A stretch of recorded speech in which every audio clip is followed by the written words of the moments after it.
Well, hey guys, it's Jill, and I'm going to take a few minutes to show you my sketchbook, and also I'm going to do a sketch for you and just kind of tell you how I go about using my sketchbook and kind of what I use and how I go about it. So since I've been in the park, I have found this cute little sketchbook and had a bison on it, so I had to get that, of course. It's a 4x6, and that's a size I highly recommend working with outside when you just kind of want to walk around from place to place and grab sketches of the things that you're looking at. It's just small, easy to carry, and also it's not too time consuming, okay, to actually start, filling it up with some images. So a small, a small size. I will note that this has not been the greatest drawing paper. It's a little slick, kind of a vellum surface, and that makes it a little bit hard for lifting, but, go to the art store, get a good quality sketchbook. I never recommend Strathmore for watercolor paper, but Strathmore does have some good drawing paper. So don't get their sketch pad, but get their drawing pad, and they do make little 4x6 drawing pads, so that's a good one to do. And this is pretty much my drawing kit too. I have just a graphite pencil, and I do use a drawing pencil, and this one is a 5B. I recommend, just for me, this is my preference. I know that there's lots of pencils that, you've got 2B, 3B, 4B, all the things, and there's also the H pencils that are a lot lighter. I don't try to keep up with all those pencils. I just use one nice, really dark pencil, and then if I want a lighter value, I just adjust my pressure. So I like to keep it simple. So I have a pencil, an eraser. I have a razor blade with me to keep my pencil sharp, and when I'm outside, these are just little, they're wood shavings, and I don't feel bad about leaving those on the ground. And then I like to have a little straight edge. I'll show you what I use that for. This is a metal one. You can do plastic or whatever, and kind of, like an office product type, like for highlighting is what these are for, or this usually these little 6-inch ones. It's like an office supply. You can get those in Walmart or wherever, Staples, that type of thing. And that's pretty much it. That's the whole kit. And sometimes, I'll have a little box like this that I will carry my kit in.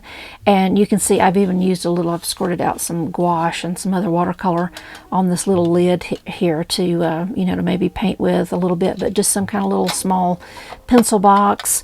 You can even, carry things in a little, this is like a little zipper pouch. There's all kinds of these little things out there.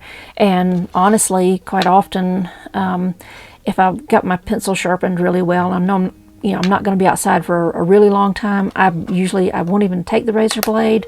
I'll just have my pencil and my eraser and my sketchbook, literally, and that's it. And maybe, my water bottle so that I can have something to drink. But let's just flip through this right quick. So these are just some little graphite sketches that I've done, and you can tell this is a very loose sketch, okay? My objective with any of these sketches is to work quickly, try to grab the scene. This is about honing my skill of observation, looking for values. Let me get that tilted so there's no glare. There we go. And it's, these are all precursors for painting, but, sketching is all about developing your powers of observation. Okay. And so, paying attention to your values and just, and trying to accurately render the scene, as best you can. And so this was like a little clearing that opened up into the lake, and, and you can see the trees, you can see what it is, but, if you kind of zoom in close, I mean, these trees are they're very quickly rendered scribbly marks that, where my main focus was just paying attention to the basic overall shape, but more importantly, the value, okay? Same thing on all of these. So these are just some different little things that I've either drawn directly from life, or I have taken some photos, and then, like today, it's a very cold, threatening to snow, actually, kind of day here at Yellowstone. So I'm sitting inside and working on some things, and so I'll probably sketch from some photos, but, this one was actually done from life. And, what you want to look for in any sketch situation is a lot of high contrast. You know, we've talked about this before. An area can be absolutely gorgeous and beautiful, but if the sun is real high, it's the middle of the day, and everything is the same value, you kind of, you know, it's just like, you know, the golden hour, you know, that's the time you want to go out and take pictures, but it's also kind of the time you want to go sketch too, because you're going to have a better selection of things to look at. The values are going to be a lot more contrasted, and it just makes it a little easier, you know, to sketch. When you've got a lot of values to work with, it definitely makes it easier.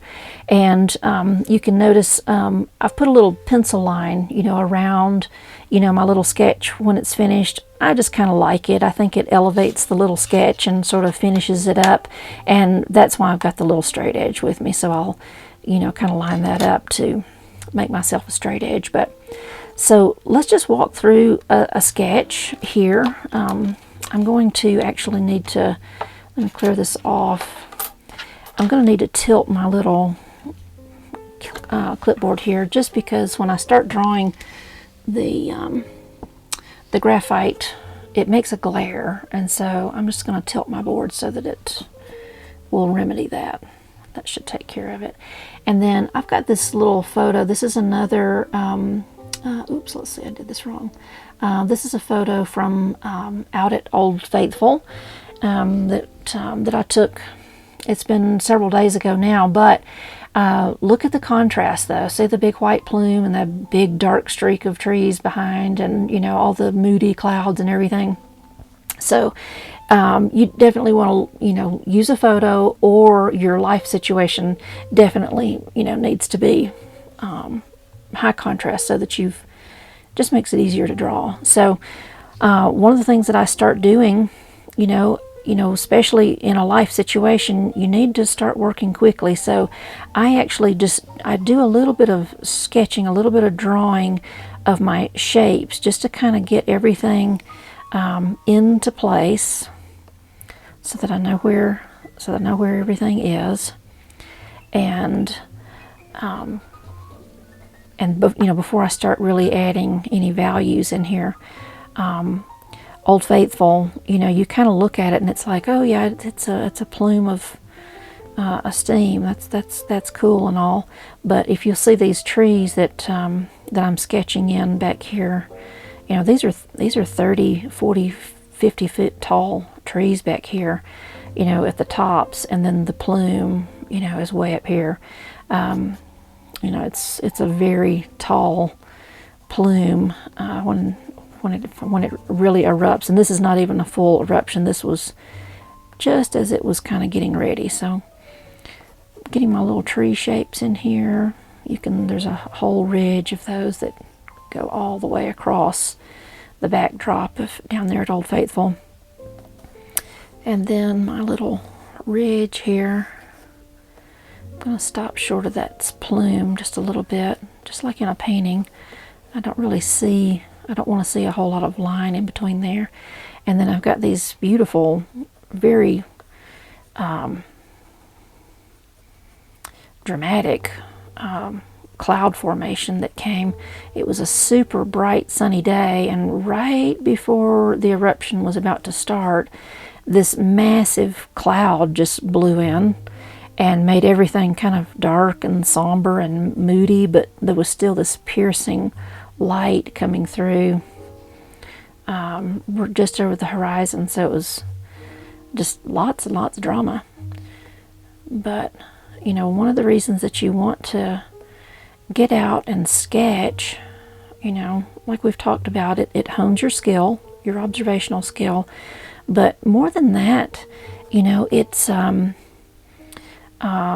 I really feel, you know, I have real strong personal feelings about it, just really being a connective activity, you know, to your environment, to just nature, to the divine. You know, you're not just grabbing your phone, grabbing a snapshot, and, you know, running back out to the car, you know, and getting out of there. You're spending some time, you're communing. And, you know, when you draw from life, especially outside, It's a very special, unique, intimate experience that you get to create and have with nature around you. So I highly recommend it just for that reason alone. Okay, so I've kind of gone through and just basically made almost like a, like a crayon, like a coloring book outline, just kind of basically laid in some basic shapes just to kind of get everything positioned. And now I can come in here, and one of the first things I do, I like to really just go ahead and attack these heavy value areas. They're going to be the most, eye-catching, the most significant, and really want those to stand out.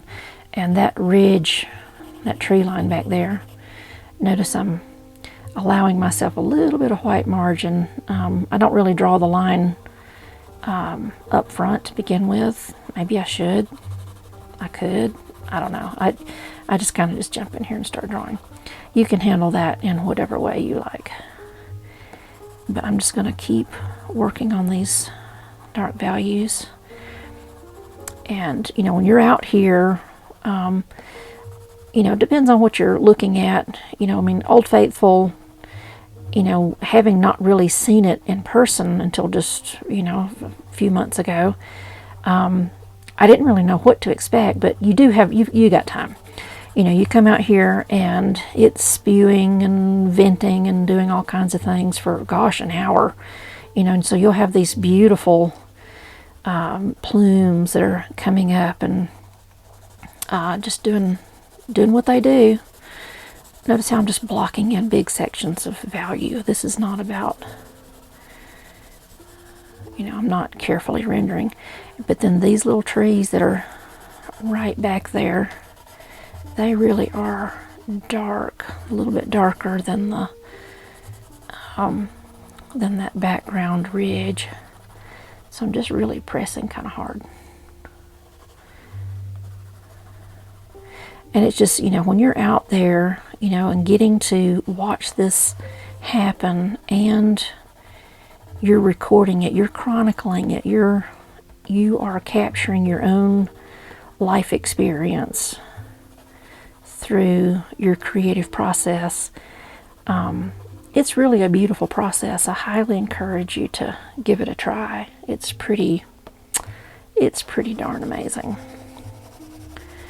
And it's always a great conversation starter too, because you'll inevitably have somebody want to, talk to you or something. And, if that bothers you, and especially in the beginning, if you're afraid that somebody's going to, say something about what you're doing or find fault or, or whatever, don't worry about them.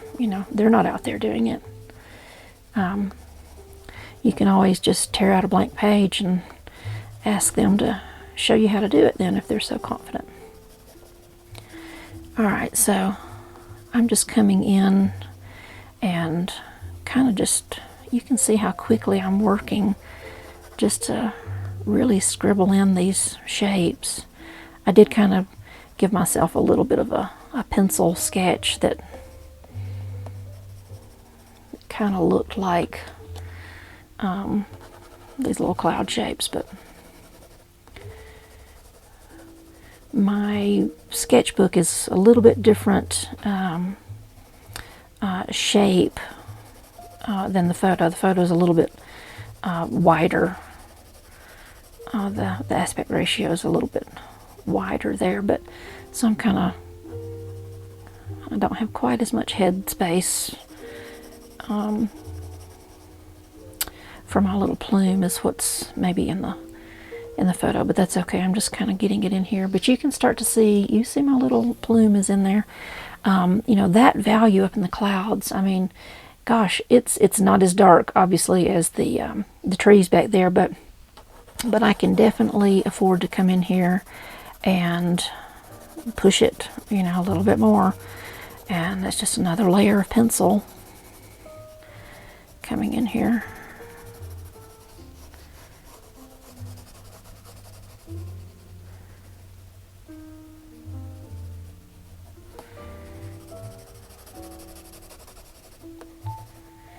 All right, so there's, you know, I'm really forcing a contrast between the plume and the sky back here, and then down here where it's a little bit lighter, there's some value happening inside the plume itself. I want to be careful in positioning that. I don't want to.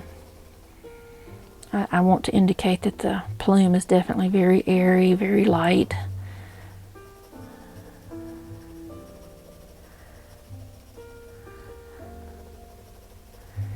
I'm just looking at my values. You know, this is just the same thing. It's the same process as when painting. I'm just, you know, this is just a different medium, but this is all about still just chasing my values, recording them.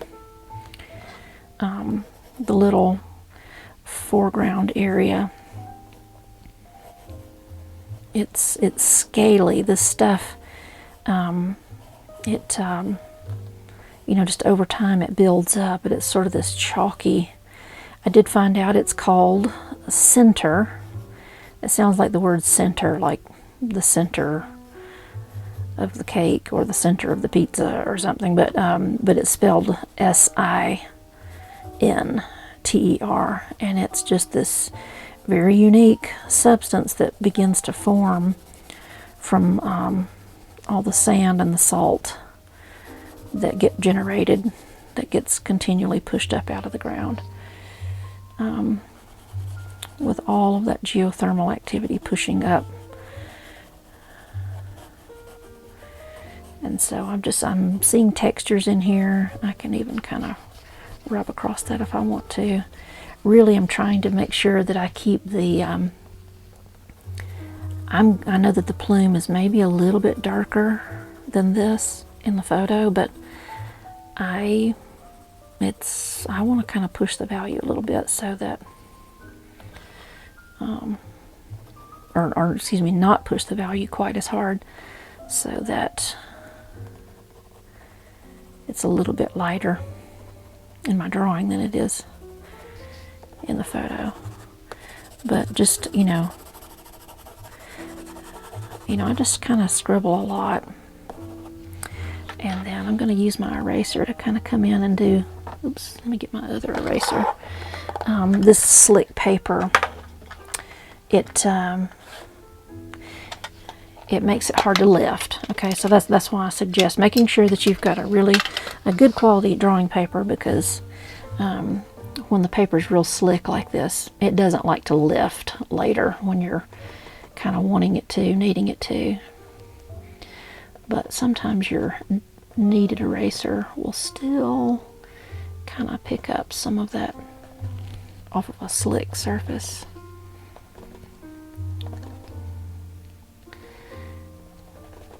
Just kind of coming across here, lifting a little bit to kind of create that illusion of, you know, that misty stuff that's sort of rising up off of the ground, because everything's just so hot. You have so much steam coming up everywhere. Some of these things are, it's interesting to, you know, live in the park and kind of be surrounded by this. People are, well, they're just kind of crazy. They'll still just get out there and try to get close to things. And, you know, these plumes of hot steam coming out, I mean, you know, it's 300, 400, sometimes 700 degrees. I mean, it's like crazy hot, and you still have people that'll kind of want to get out there where it is, and they get hurt. But it's just amazing. You can just be out here, and there's just pools of water, just turquoise water that's so laden with minerals, but yet it's boiling.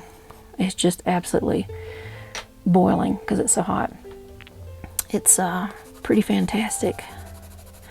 And the wind can shift, and you'll just feel all of that heat. It feels like you're in a sauna, you know, and the source of that heat was, you know, 50 yards away, and it's still hitting you with so much heat, you know, just by the wind carrying it a few feet away. It's just crazy. You really develop an appreciation for just the ferocity of some of these places that are out here. It's just fantastic.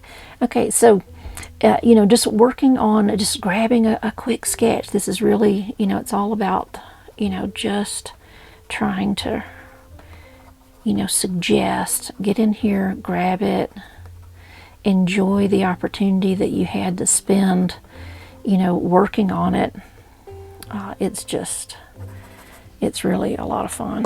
And then, you know, after I kind of feel like I've done what I want to do, I'll just take my eraser, just kind of clean up the edge a little bit. And like I said, you know, you could start with your line around if you wanted to. I think for me, I find that I wind up having to, I draw outside the line anyway, and I wind up having to erase, so I just wait until the end, and kind of works out okay. Whoopsie.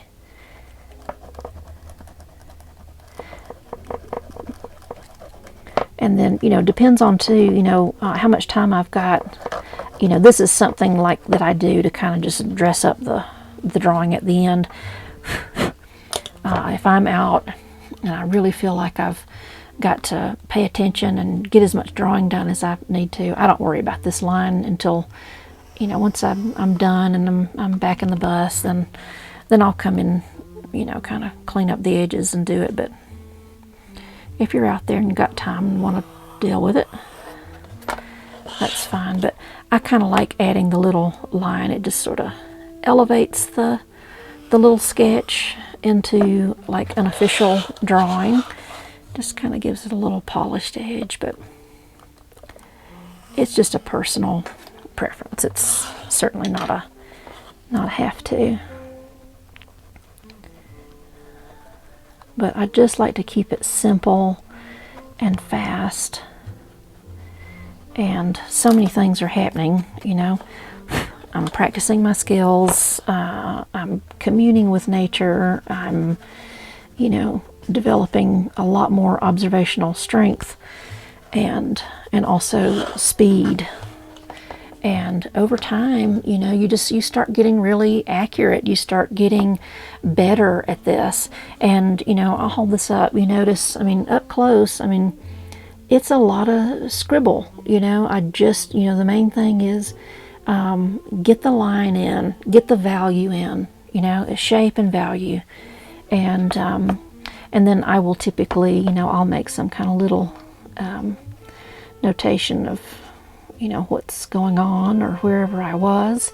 And you could put the date, you know, if you want to, however you want to do that. Just personalize it and make it your own. But it's a fun way to just start filling up a little sketchbook. And, you know, you're getting good, you're getting better, you're improving, you're learning, you're communing with nature, and it's so personal, and it's your own little recorded chronicle and experience, and there's just so much value in that. So I hope that you enjoyed that, and that answers some questions. If you have anything that you want to add to it, definitely comment, and I will see you in the group.